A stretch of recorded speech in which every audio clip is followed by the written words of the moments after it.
Aloha, welcome back to the Anxiety Coaches Podcast. I'm your host and coach, Gina Ryan, and I'm so happy to be with you again today as we consider the many ways to bring your mind and body back to its natural peace and calm. Welcome back to part 2 of our inspiring conversation with Dr. Matt Letterman. If you missed part 1, I highly recommend you listening to our last episode. You won't regret it. Today we're picking up right where we left off. Get ready for even more insights and actionable takeaways as we continue this fabulous discussion. One of the things that's challenging about our book and our work in general is that we're trying to teach people how to connect to themselves and let the wisdom inside direct them. Yeah. That is hard, but that's where the joy and the healing comes from. So a lot of people want to be told what to do. Tell me what I should eat. Tell me how much I should eat. Tell me when I should eat. Tell me how to live. Tell me how to talk. Tell me how to do all these things so that all of a sudden I'm better because you're an expert and I need direction from an expert. And we want to shift that. We want to shift to where you're the expert of you. And you may have some confusion in there, and you may have some history that's making it hard to see clearly at times or connect to that, to self-connect, or maybe it stimulates reactivity in moments. We can navigate that, but that we have to have a goal of connecting to your internal wisdom and letting that guide you. And all of your feelings, we want them to be welcome, and we want to talk to them and learn from their wisdom because there's something that they're trying to tell us. Yeah. And everybody has that, right, Matt? Everybody has that wisdom inside, and it may just be clouded over or buried somewhere in the busyness of life. Can you tell us how that your 9 pillars help us to get there and begin to be, because you're kind of like, I'm looking at you as like a guide, I'm like traveling up a mountain or whatever, and we have our mules carrying things and you're guiding us, but we still have to walk the path ourselves. And we have to know when, oh, my foot doesn't fit on this rock. If he did it, but I may have to adjust a little bit to do that. So you're like a guide. And those 9 pillars, it sounds like, are a way for us to be able to crack it open in there and take care of ourselves. Can you elaborate on those? Yeah. So we are a guide, and the goal is for you to strengthen that self-connection, that muscle of learning how to hear what your body's saying and to trust what it's saying, to speak to it, and then to go after a life and to lead a life that honors that wisdom. That takes time, that takes work. That is not necessarily easy, but the joy comes from doing the work. Showing up and doing the work is the work. Yeah. So the 9 pillars are these areas that we developed to help people have a gauge to sort of look into. It's not the answer, it's sort of a place to put your attention. Okay. So think of it as number 1 is the self. Look inside, learn how to connect to what's going on inside of you, learn how to help the nervous system feel calm and safe, to regulate so that you can identify what you're feeling and what needs are coming up in you. And then the next 4 are your internal world pillars. And those are around resourcing the body so that it can then connect to the external world where a lot of the joy comes from. So, for example, the internal world, the pillars are sleep, nutrition, activity, and play. Sleep, nutrition, activity, and play. We want to optimize those 4 or keep our attention on them. Optimize implies there's a finish line. You're really holding all these pillars for the rest of your life, and you're checking in them, and you're seeing which ones need attention and when and where. Because we're never done, right? We're never done. There is no I just want done. to be There is clear no about done. that. There is Right. no done. Yeah. There's never a place where you said, I've had enough to eat, I'm done. We're going to eat for the rest of our lives. We're going to move for the rest of our lives. We need to play for the rest of our lives. We need to sleep for the rest of our lives. Yeah. And some days we're going to sleep better, and other days we're going to sleep worse. And we can check in. Is there anything I could have done differently? Is it just situational? What's going on there? So, for example, if someone just had a bad night because they have a big test and they're really nervous the next day, Mm-hmm. hey, there are some things we could do to help regulate how we think about and change our perspective. And then some things, hey, it's just situational, it's going to pass. So it's not the end of the world. There's other things that we're doing that are really making it hard to sleep. For Mm. example, when we live in this fight or flight mode and we schedule our day like there's a bomb underneath our desk that's going to go off if we don't work certain levels, all of a sudden it's going to be hard to sleep at night. You can't be mobilized all day and just sleep at night because sleep happens when you feel safe. Your body Yeah. doesn't sleep. People will say, I have a sleep problem. And I'll say, no, you don't. You have a safety problem. Your I body love is doing that. what it should do. It shouldn't sleep when it doesn't feel safe. Yeah. So if we can get you feeling safe, all of a sudden you're going to sleep well. And then we don't, it's so exciting for people to hear that because then our focus isn't on how do we make them sleep. It's how do we Mm. help them feel safe. And it Yeah. happens over and over again where people say, oh, I'm sleeping so well now. And Yeah. I didn't have to give them sleeping pills or do anything crazy. We had to Mm-hmm. work on the safety piece. So anyway, that's an example of tending to those pillars. And then the other pillars, the other four to make up the Mm-hmm. rest of the nine are connection to your external world, which is family and friends, Mm-hmm. which is your work, meaning and purpose, spirituality, something bigger than yourself, and the natural world, which would be all the Yeah. life on the planet. And if you can take these nine pillars and keep your attention on them and tend to them when needed and check in on them regularly, life Mm-hmm. starts to become really joyful. Yeah. This book sounds like a book that you would maybe read through one time and then go back and actually begin to work it and maybe check in with it all the time. Like, is it Yeah. something you pick up and you go, oh, that's maybe why I'm feeling off? I haven't been paying. Is that a way that the book can be Yes. used? To use it as a check, an inventory of, Yeah.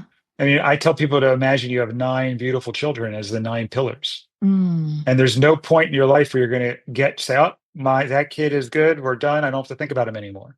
For the rest of our lives, we're going to think about our children. Yeah. And they'll say, well, which one's the most important one? And I'll say, which child is most important? And Mhm. then they'll say, well, which one do I need to put my attention on first? And I'll say, well, which child needs your attention? There's one about to fall down the steps and another one needs help with their homework. I'm going to focus on the one falling down the steps. Yeah. But eventually I'll tune into the one that needs help with their homework too. So think about them that way, where it's this dynamic, lifelong connection to these different pillars in your world. Beautiful. And it is dynamic. It will change. Some maybe the kid with the homework that does become a problem if they're not going to graduate and everybody else is just doing fine. So, yeah, it does keep changing. And I think that's a point that we often miss when we're not well and we're trying to make a change so that we can feel back on keel or well again, is that we think we're going to be done. Like if I just do all the right steps, I'll be Yes, done and then I'm good to go. And then people are shocked when they don't feel good, something goes off or you have a bad night's sleep or you know I think we forget that we life keeps changing, our environment keeps changing, our internal environment keeps changing as we get older or exactly. kids go through puberty. It's all very different. We keep changing. Yeah. Yeah. Every moment is different to some extent, and it's dynamic. And if we can think about feelings as coming and going, and if we can start treating unpleasant feelings the same way we treat pleasant feelings, which Mm. is, hey, I mean, nobody gets happy and says, oh my God, what if I'm happy and I can't stop being happy? We Mm-hmm. know that we're going to be happy sometimes, and other times we're going to be less happy. It comes and goes. It's a flow. Mm-hmm. Yeah. And if we could treat unpleasant feelings like we treat hunger, we don't get nervous that we're hungry because we know exactly what the need is. The need is food, and we know exactly how to meet it. Go to the fridge. So that one isn't scary. Nobody says, "Oh my God, I have a hunger." Hunger is this disorder because I feel hungry right now. Nobody Yeah. gets scared. Nobody says, "Boy, what if I feel hungry later?" Nobody worries about it because they know the need. And with anxiety or depression or fear, a lot of times they're not clear what the need is. And even if they're clear what the need is, they're not clear how to meet it. Right. So if we can Right. start learning that connection to the needs, build a needs vocabulary, which is what nonviolent communication is super helpful with, Definitely. and we can learn to talk with our bodies, which has the information in there, then all of a sudden these feelings don't get scary anymore. So when anxiety comes up, we say, "Oh, there you are. Hello, my friend anxiety. Yeah. How you doing? What's What are going you trying on? to tell me? Yeah. What would you love in this moment?" Yeah. And there's other parts that come on and say, "Oh, there's that bad anxiety. Look at it." And there's another part that says, "I wish this anxiety was gone, and we need to get rid Yeah. of it. And how are we Yeah. going to? Oh my God, the person that catastrophizes, the part that catastrophizes, we're going to feel anxiety again and over again. And what if we feel it tonight? And what if we can't sleep? And what if this? What if? And all of that then creates more danger. Yeah. And you see how it becomes this snowball. Yeah. Yeah. So In I get Buddhist it though. terminology, it would be the second arrow, right? It's Yeah. the original fear is one thing, the original anxiety is one thing, but then we shoot ourselves with our own arrow by worrying about it or being afraid of it. And Right. And you can't tell people not to worry. That doesn't work either. And what's really painful is when you're worrying and you're like, I know I shouldn't be worrying, but I can't help myself. Mm. The goal is at that point, and it's sometimes hard to do, especially at first by yourself, but to talk to the part and actually turn towards it like it's a different person almost. It's Mhm. another part of you. And that's why I love the internal family systems, which is Yeah. be able to turn to that part and say, "Hey, anxious part, you learning who it is, what does it look like, what is its facial expressions, what is it, how old is it, what is it scared of, what happened to it, what's it worried will happen, what would it love, what would happen, what is it worried will happen if we're not anxious anymore." And Mhm. maybe, hey, it doesn't want to do that work, it just wants to be held and comforted right now. So you're sort of Yeah. looking at that part and then I use the same empathy and nonviolent communication that I would with talking to you as I would when I'm talking to these different parts. Yeah. And it Yeah. always, always leads me to where it needs to go. Yeah. That's beautiful. I think we need to come up with a different word because we're talking about anxiety, because I'm totally on board with you with it being a feeling and we will always experience it in our life versus that living where that feeling is running your life and out of Right. control. I wish we could get it distinguish that a little bit better because I think it confuses people who aren't Agree. thinking about this 24/7 like me. So Yeah, I if agree. I think if it's very confusing because there's like a level of anxiety that it's just got all of your attention all the time. yeah, And yeah, it's so painful and there's so much suffering. And those people who feel that can actually be put off by the way I'm talking about anxiety because they're yeah, going to say, "Wait a second, he doesn't get me. This right. is this is taking over my entire life. I can't I'm do in the anything ER without him." every other week. Yeah. Exactly, Yeah. exactly. And what I'm saying is I want to get to the point where and I want them to have the hope that anxiety can get there. Yeah. And this panic that you're feeling. We had somebody, I was working with him and a colleague of mine, and this guy had panic constantly. Woke Mm, up every night, multiple times a night, with yeah. sweats, panic attacks. And I just said, "Hey, I need you to just work and do these things. Don't question. They're going to feel weird at first. Mhm. And just trust me." And I said, "I guarantee you're better." And now a year later, I mean, it's like a different person. And Awesome. this is somebody that was taking trying to, pills and Yeah. therapists and all sorts of stuff. And just and to this day, he still feels anxiety and he'll still Yeah. get panic. But now he knows how to talk to those parts.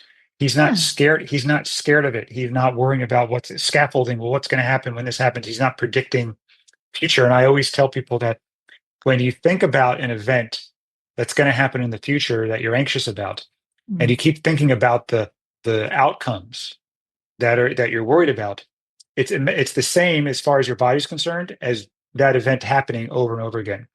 So if I'm Yes. worried about going on stage and forgetting what I'm going to say and going blank, Mm. and it's one thing to go on stage and for your mind to go blank and forget. It's another thing for the 3 weeks before to 4 times a day, think about that. Yeah. Imagine that over 3 weeks. Now it's the same as far as your body is concerned as Mhm. having gone up on stage 4 times a day times 3 weeks, which is like almost, Amazing. what is that, 85 times, something like that. So Oh, how imagine many? going on stage 85 times and going blank. That's what we do because our brain doesn't differentiate between real life and what we're imagining in our heads. Yeah. As far as your Yeah. body's concerned, it's like it's happening again in Yeah. real time. Yeah. So we And are conditioning ourselves to reinforce the anxiety, making it have a stronger hold, and learning how to navigate that differently is essential. yeah. But until you do, it's debilitating. And I totally get it. And if we want to Yeah. call that anxiety, that's okay. But I Yeah. agree with you. It'd be better to have a term that describes there's sort of anxiety in the way I'm talking about it. And there's this Hmm. debilitating Yeah. panic anxiety where it just controls your entire life. Yeah. And it's just a version of anxiety that's really intense Yeah. and all encompassing. Yeah. Yeah. Good. I think that's going to be helpful for people because, yeah, that's just one word that we're using for a lot of things. This seems to Yes. happen in life. But, for those of my listeners who feel like their anxiety defines them, which can happen, could you give them a hopeful message to share before we begin to close out the show? Hopeful message is that it can be different. Mm, There's no question in my mind that if you put the time in and you're willing to get your hands dirty, mm, I mean, it's not, you can't do this work and say, oh, I want to feel comfortable all the time. I don't want to feel anything unpleasant. And I tell people, I say, the anxiety is already really unpleasant. yeah. So we're going to uncover some stuff that is your body is doing a good job keeping hidden from you. That's also going to be unpleasant. But Mm, it's to me like when I talked to my mentor early on when I was studying NVC, nonviolent communication, and I said, grief and mourning is a need. And I said, I thought more mm, needs are things that you want, things that are health mhm, promoting. I said, why mourning feels terrible? Why would that be a need? mm, And she said, Matt, the amount, when you mourn, you relieve suffering. mm. And when you mourn, it's a healing process. It's actually it's letting that energy flow through you and move on. And Yeah. I think that's what I want people to think about is that there's this almost think of it like stagnant, this anxiety, this life that you might have created to try and manage anxiety, even though it's far from managed, Mm, that you're just hoping that it doesn't get worse. There's not even yeah. this hope that it can get better, because otherwise you would have figured it out by now. And what I'm saying is there's the work that we do and some of my colleagues, it's different. And that invariably people say, I've never worked in this capacity. I've never tried it this way. And if you're willing to stick with it and be accompanied while you're feeling these unpleasant feelings, we can change how all of that shows up in your world. Beautiful. Yes, that is very hopeful. It really is. And I think Yeah. hope is one of those little things we need to get us Yeah. started, right? It can help Yes. push us forward. Yeah. Yeah.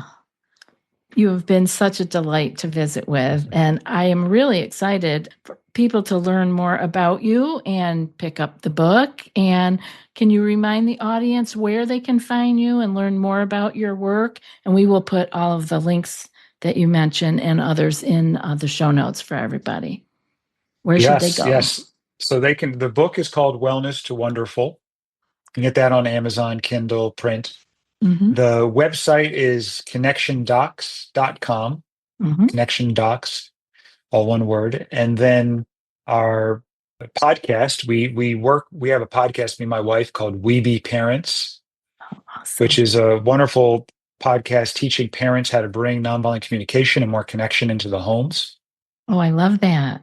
So that's really fun to do and very helpful with different tools and support and ways of approaching things. And then we also have a tool that we created for children called the Child Calmer, but it works for adults too, called the We Be Calm with a K. Okay. And it's a device that helps kids. It gamifies regulation of the breath through you exhale through this device and it holds a ball up. And you can see that if you're blowing out slowly, it keeps the ball aloft to help kids blow out slowly and learn how to take these weeby breaths. I love Yeah. that.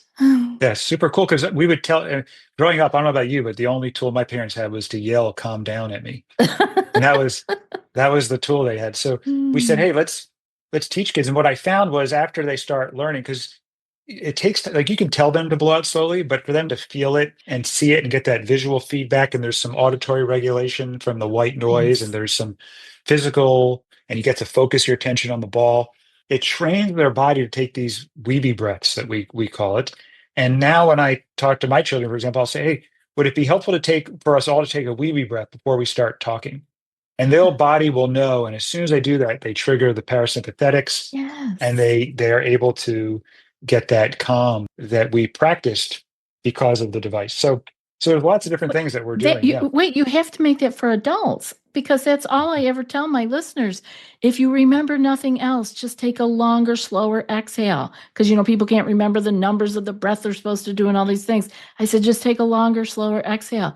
But, unless you keep practicing it and training it, you can't remember to do it in a stressful time.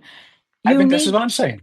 You need to make this for adults, or you need to at least market I use it. to adults. You can use it. It's all the of my same for clients, adults. Yeah. Yeah, it's the same. It's the same tool.